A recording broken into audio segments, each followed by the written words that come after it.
کہ سیدنا آدم صفی اللہ علی نبینا و علیہ صلاۃ والسلام جمعۃ المبارک کے دن پیدا ہوئے، اور جمعۃ المبارک ہی کے دن آپ کا وصال ہوا، آپ فوت ہوئے، اور جمعہ کے دن کو ہمارے لیے عید کا دن قرار دیا گیا۔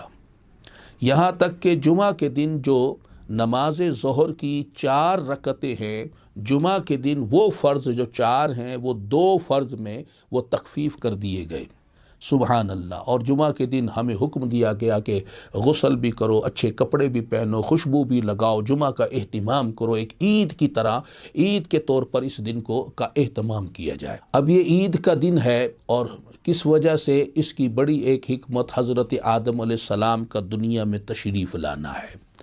اور حدیث پاک نے بیان کیا کہ اسی روز ان کا وصال ہوا۔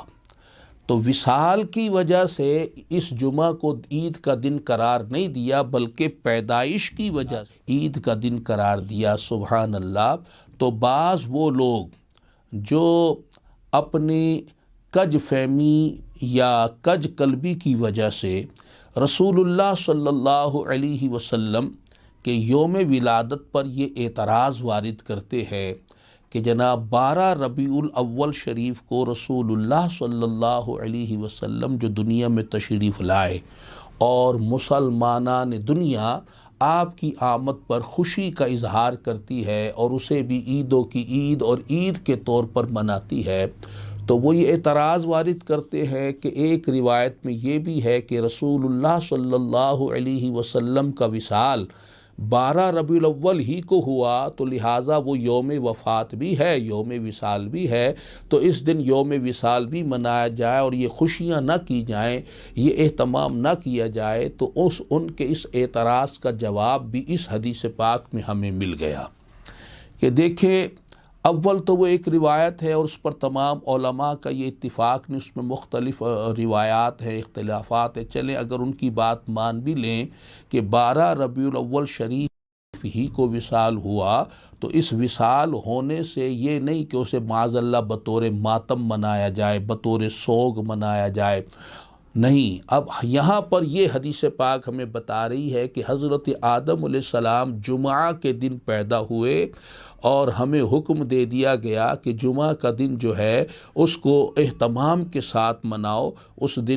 دن غسل بھی کرو، کپڑے بھی پہنو، خوشبو بھی لگاؤ، جمعہ کا اہتمام کرو، اور اللہ تعالیٰ نے 4 رکعت جو فرض ظہر کے طور پر ادا ہوتی تھی، جمعہ کا دن آیا تو وہ 2 فرض ہمارے لیے تخفیف کر دیے گئے۔ تو جمعہ کا دن آدم علیہ السلام کے دنیا میں تشریف لانے کا یہ ایک طرح کا جشن کا اہتمام کیا گیا،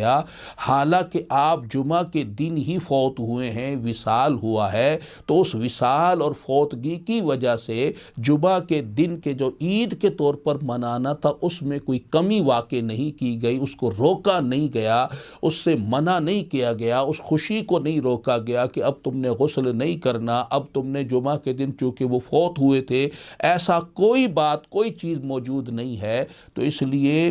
ایسے بھائی جو اس طرح کا اعتراض کر کے 12 ربیع الاول شریف کے جشن سے روکنے کی ایک ناپاک جسارت کرتے ہیں، ان کی باتوں میں ہرگز نہیں آنا۔ اگر رسول اللہ صلی اللہ علیہ وسلم کا یوم وصال 12 ربیع الاول شریف ہی کو ہے تو بھی کوئی حرج نہیں، ہم نے تو آمد کا جشن منانا ہے، اور انبیاء کرام علیہم السلام جب دنیا سے تشریف لے جاتے ہیں تو وہ حدیث پاک میں الانبیاء احیاء